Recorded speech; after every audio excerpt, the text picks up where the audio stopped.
Hello students, as I told in the first class of the third level, as I have written the third level, it was the introductory class. So I promised in the class that I will be back again with the detailed explanation and reading of the text as we usually do in the classroom situation. So here is the second class of the third level, where I will be reading the text between lines and I will explain it. I hope it will be more understandable to you. So let us start. The third level, Jack Finney. The president of the New York Central and the New Haven and Hartford railroads will swear on a stack of timetables that there were only two. Actually, these are the different provinces of New York in United States. Our narrative starts the text with this, that the presidents of these places, they are ready to take swear. They were ready to take oath that there are only two.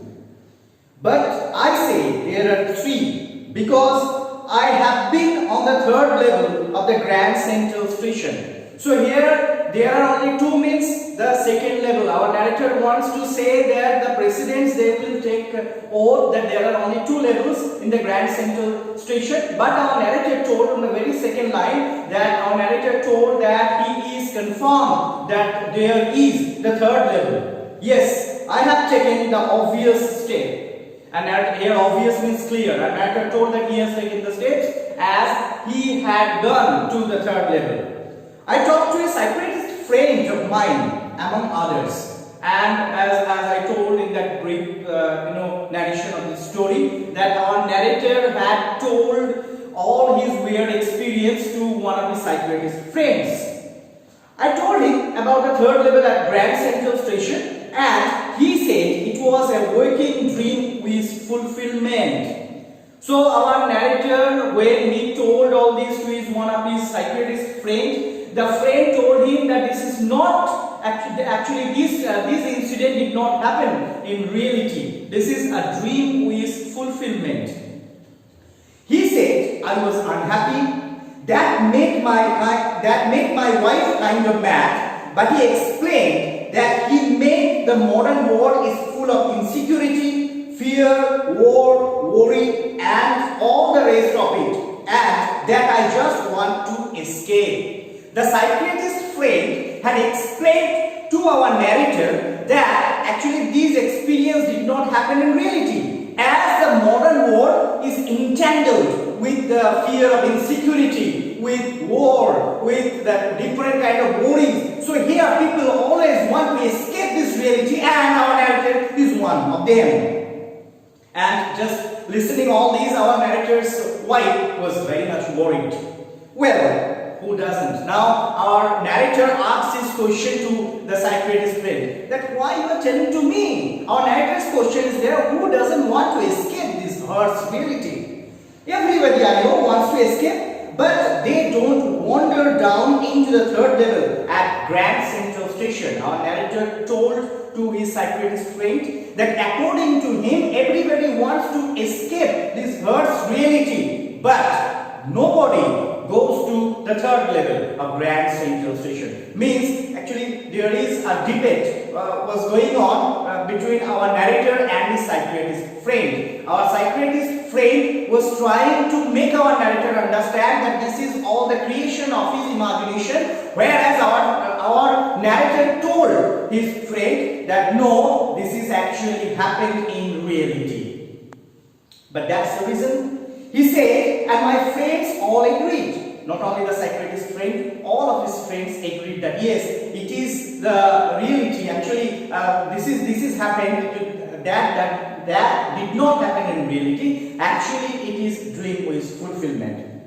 Everything points to it. They claimed, and they always told yes, as if our narrator is having this type of tendency. My stamp collecting, for example, there is a temporary refuge from reality. Our narrator's friend told that our narrator is having another hobby, that is stamp collecting, and they consider this stamp collecting as refused, temporarily refused from reality. Refused means shelter. All the friends of our narrator told our narrator that this hobby points to this, that our narrator always wants to take shelter from this harsh reality. Well, maybe. But my grandmother didn't need any refuge from reality. Things were pretty nice and peaceful in his day, from all I hear, and he started my collection. But our narrator told that might be true. Now, he had a question that he put to his friends.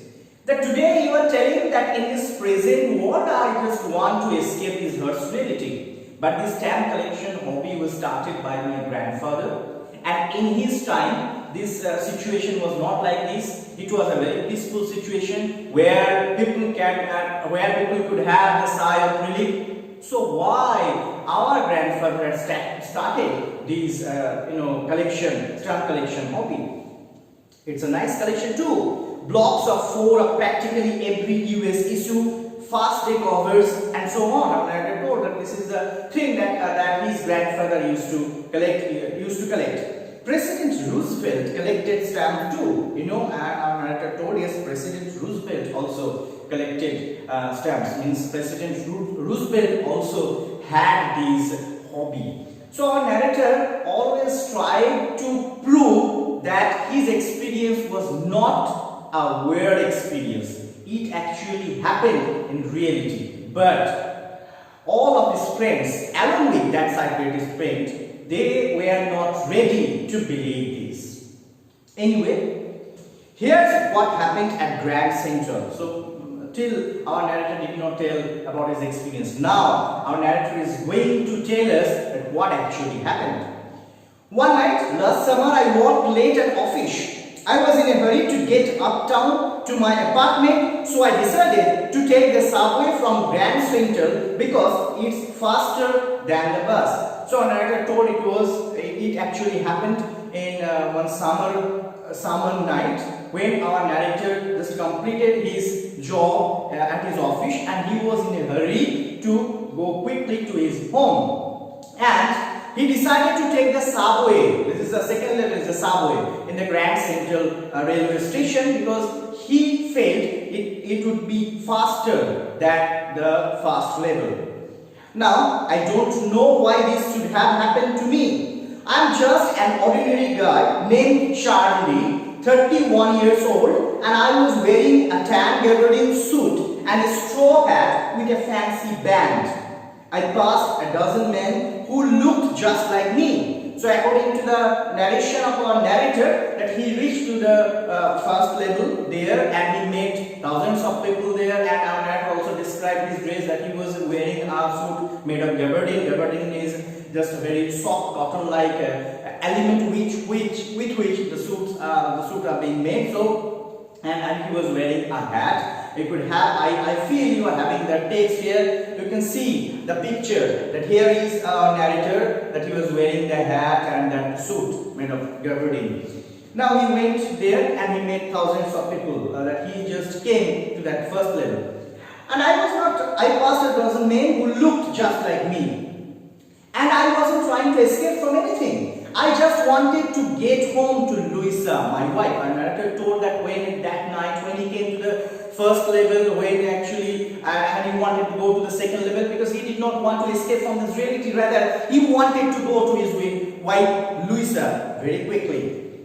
I turned into Grand Central from Vanderbilt Avenue and went down the steps to the first level, where you take trains like the 20th century. So our narrator came in the first level, where everybody could take the train just like we take train from station in 20th century.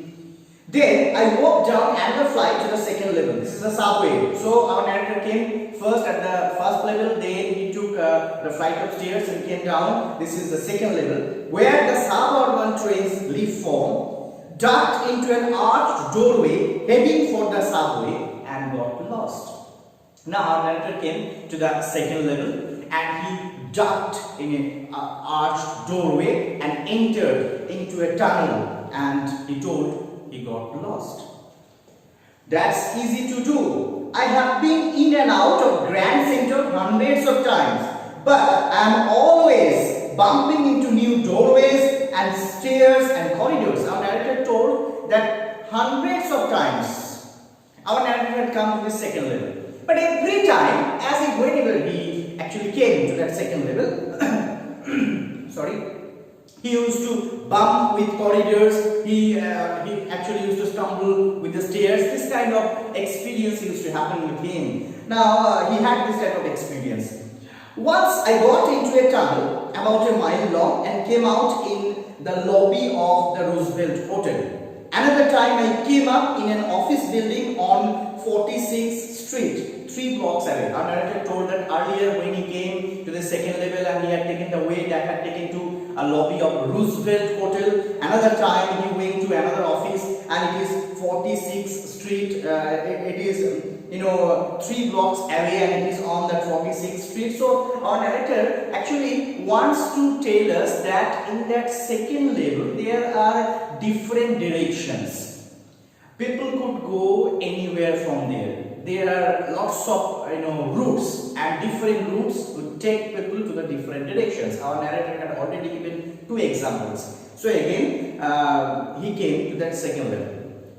Sometimes I think Grand Central is growing like a tree, pushing out new corridors and staircases like roofs. As I told in that in the briefing of our of a chapter, I told that our narrator compared this Grand Central, the second level of Grand Central railway station, just like a root of trees, as if it had pushed out the different sub routes and different corridors and staircases. These are just like the sub routes. Means people could take these sub routes and they could go in different directions. There's probably a long tunnel that nobody knows about filling its way under the city right now, on its way to Times Square, and maybe another to Central Park. Our narrator is telling that there might be subway, there might be the tunnel under the second level, and that might take other people to Times Square, to Central Park, but nobody was not sure about this. And maybe because for so many people through the years, Grand Central has been an exit, a way of escape. Maybe that's how the tunnel I got into, but I never told my psychiatrist friend about that idea.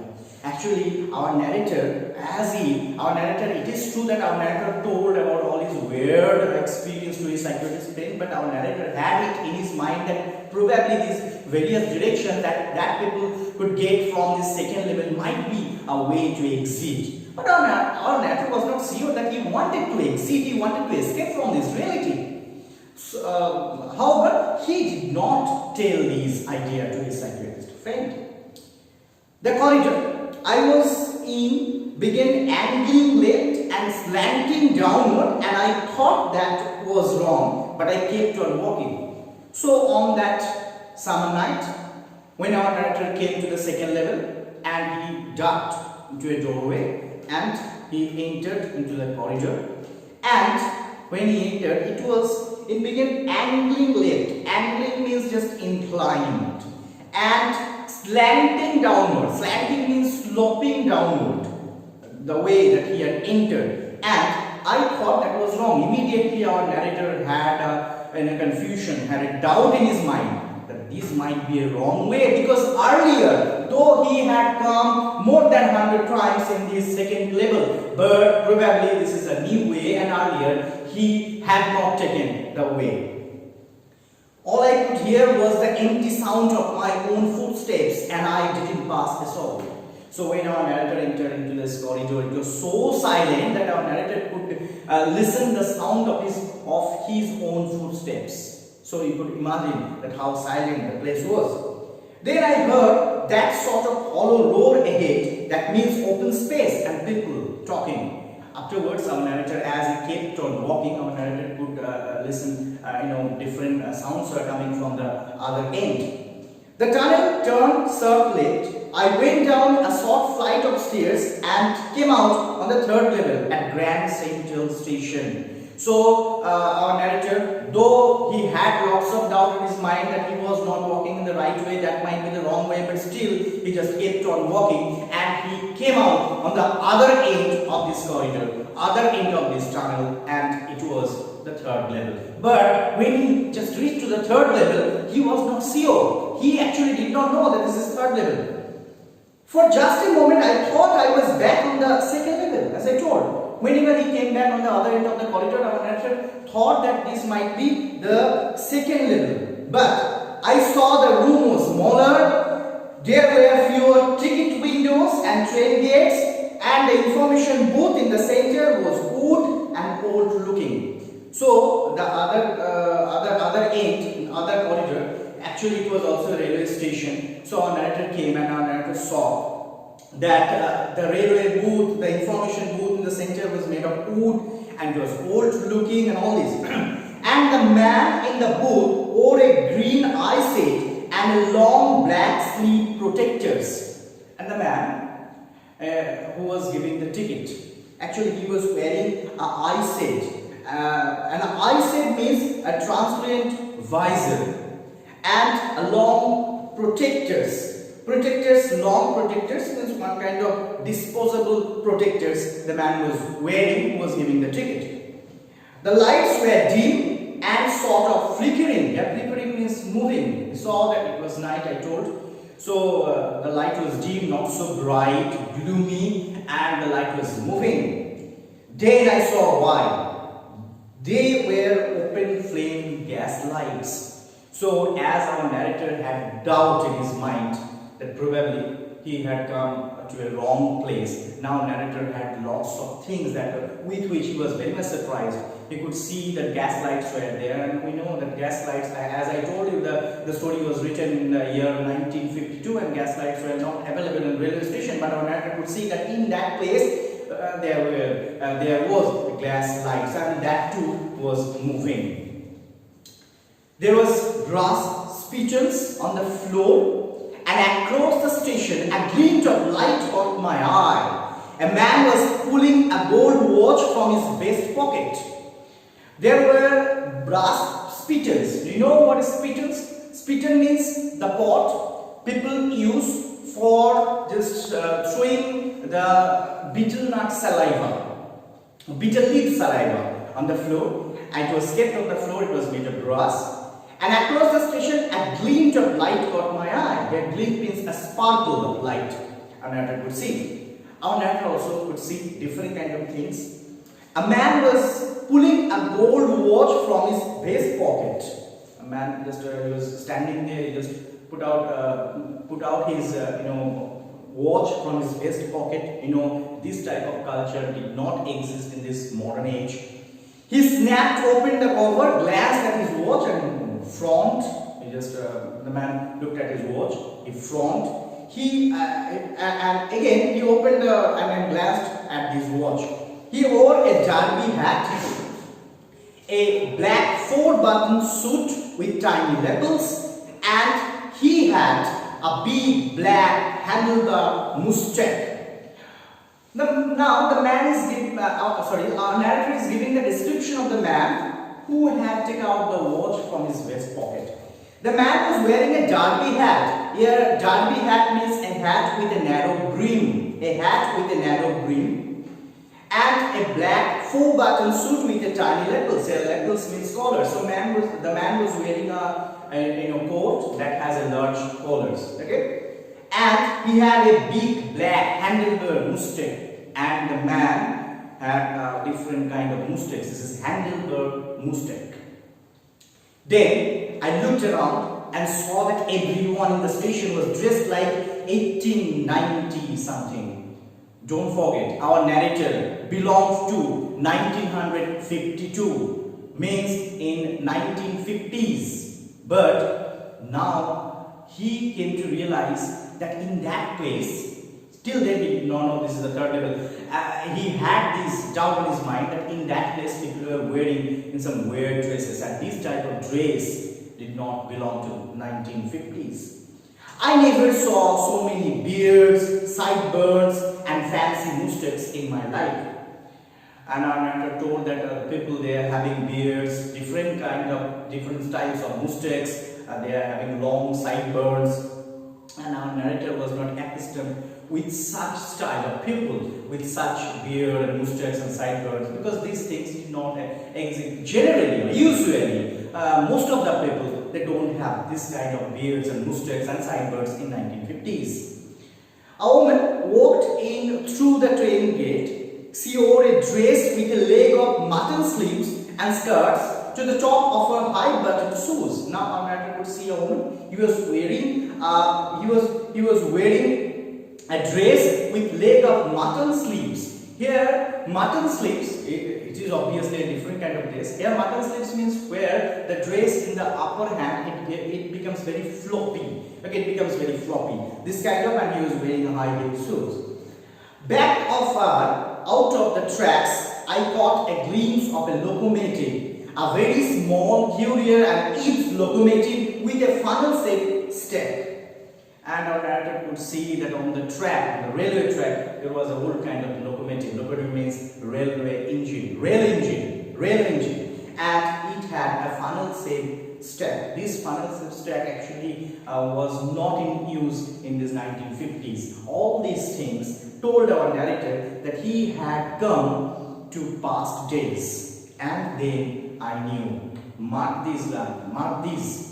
Then I knew. Question may come, only then I knew. To clarify the situation and what our narrator wants to suggest by this. Our narrator wants to suggest that from all these clues, from all these symptoms that he came across in that time, actually he was very much suspicious and he had lots of doubt that he had come to past days. Means he had a trying trouble. He had already experienced these trouble. He came back to make sure. Still, our narrator, yes, he had lots of thinking in his mind that where he came, this place, this time, it does not match with the 1950s. But still, he had doubt in his mind. Still, to be sure, I walked over to a newsboy and glanced at the stack of papers at his feet. Our narrator went near to a newsboy. Newsboy means the boy who just used to sell the newspaper, and he went near the newspaper. It was the World. The newspaper was the World, and the World hasn't been published for years. So this is the most prominent clue that told our narrator about this. The late story said something about President Cleveland. President Cleveland, let me tell you, President Cleveland was the 24th President of the United States of America, and his time duration was from 1893 to 1897. And the newspaper that our narrator saw in that place, it was the World, and the top stories means the headline told about President Cleveland, whose time period was 1893 to 1897. I have found that front page since in the public library files. Our narrator actually recognized this because our narrator in the library, because the war, the newspaper did not exist in the present time. So our narrator actually saw the papers in the library, and it was printed June 11, 1894. So our narrator was now very much confirmed that he had already a time trouble. He had come to a place that actually did not match with the present day, and now he could see the date that it is printed on the newspaper, and the date is June 11, 1894. Don't forget, our narrator belongs to 1950s. Now, coming here, when our narrator was sure that he had come in the year of 1894, immediately he had some, resolutions in mind, and he was eager to accomplish all these resolutions. What are the resolutions he had in his mind? I turned toward the ticket windows, knowing that here on the third level at Grand Center, now our narrator was sure that he had reached to that third level. I could buy tickets that would take Louisa and me anywhere in the United States we wanted to go. Now our narrator was sure that he would purchase ticket from this third level and he could go anywhere in United States in the year 1894. In the year 1894, that is written. Now our narrator had decided that he had come on the third level of Grand Central Station and he had come almost 50 years back, more than 50 years back. Yes, 1950s and it is 1894. So 56 years roughly. So 50 odd years back. And he wanted to purchase 2 tickets because he wanted to go anywhere in in United States in the year 1894. And I wanted 2 tickets to Galesburg, Illinois. And at first he decided to go to Galesburg, Illinois in the year 1894. Have you ever been there? I'm not asking this. Our narrator is asking to the readers, have you ever been there? It's a wonderful town, still with big old frame houses, huge lawns and tremendous trees whose branches meet overhead and roof the streets. And now our narrator started the description about Galesburg. Now question may come, how would our narrator know about Galesburg? Now let me tell you that his grandfather used to live in Galesburg and he also spent his childhood in Galesburg. And in 1894, summer evenings were twice as long and people sat out on their lawns and men smoking cigars and talking quietly. The women waving palm leaf fans with the fireflies all around in a peaceful world. Now our narrator, actually now he just have given the description about the peaceful life of Galesburg. See how it is? That as if the summer evenings were twice as long, means the people, the summer evening in Galesburg, they could enjoy this evening. People sat out on their lawns. In the present day, people don't have the time to enjoy their leisure time. But in Galesburg in 1894, not only in Galesburg, but the age of 1894 in everywhere in United States, it was a peaceful time. So people could enjoy their leisure time. The men smoking cigars and talking quietly. In the present time, people don't have the time to talk with near and dear because they are so busy with all their duties. The women waving palm leaf fans. Palm leaf fans are out of use in present day, but these were the these are the symptoms that these things were in use in 1894 with the fireflies all around in a peaceful world, and it was really a peaceful world. To be back there with the First World War still 20 years off and World War II over 40 years in the future, I wanted 2 tickets for that. So our narrator really wanted to go to Galesburg in the year 1894 because he wanted to witness how the world was before the 2 World War actually occurred. We know First World War, it was in 1914, and Second World War, it was in 1939. And we are reading about the time that happened. Actually, about the time means where our narrator had reached. The time is 1894. So our narrator wanted to go to Galesburg. He wanted to purchase 2 tickets because he wanted to go there with his wife Louisa and wanted to enjoy that peaceful time over there. So in my second class, up to this I have explained. I hope you understood. I believe you will have your queries. You should have your queries. So you may ask this question through a phone number. Just you may write down the phone number. I'm just writing down the phone number is 740-0505. In this phone number, you may ask questions from today's lesson that I have explained, and I am telling you, whenever the question will reach me, I will try my best to go to you with your answer. Till then, goodbye. We will meet in our next class of the third level.